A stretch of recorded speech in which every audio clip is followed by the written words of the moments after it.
انجیل मुक़द्दस लूका के मुताबिक उसका 18वां बाब 12 से 14 आयत तक। उस वक्त यीशु ने अपने शागिर्दों से कहा कि अगर एक आदमी की 100 भेड़ें हों और उनमें से एक भटक जाए तो क्या वो 99 को पहाड़ों पर ना छोड़ेगा और उस भटकी हुई की तलाश में ना जाएगा? और अगर ऐसा हो कि उसे पाए तो मैं तुमसे सच कहता हूँ कि वो इन 99 के निस्बत जो ना भटकी उसके सबब से ज़्यादा खुश होगा।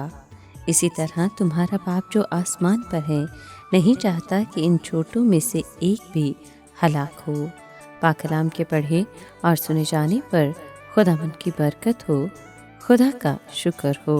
अजीज दोस्तों, आज के कलाम में हमने सुना कि 100 भेड़ों में से अगर सिर्फ एक भटक जाए तो वो 99 को छोड़कर उस एक की तलाश करता है जब तक कि वो मिल ना जाए।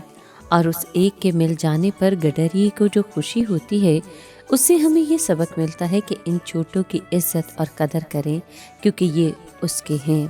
और सिर्फ गडरिए और फरिश्तों ही की नज़र में अहम नहीं बल्कि खुदा बाप की नज़र में भी नहायत कीमती हैं। वो नहीं चाहता कि इन छोटों में से एक भी हलाक हो। अगर वो इतने अहम हैं कि फरिश्तों, खुदावंद यीशु और खुदा बाप के मरकज़े निगाह हैं तो साफ ज़ाहिर है कि हमें उनको कभी भी हकीर नहीं जानना चाहिए, बज़ाहिर वो कैसे ही क्यों ना हों। ये आयत दरअसल उन छोटों पर हमारी रूहों के चरवाहे की ख़ास निगाह को ज़ाहिर करती है।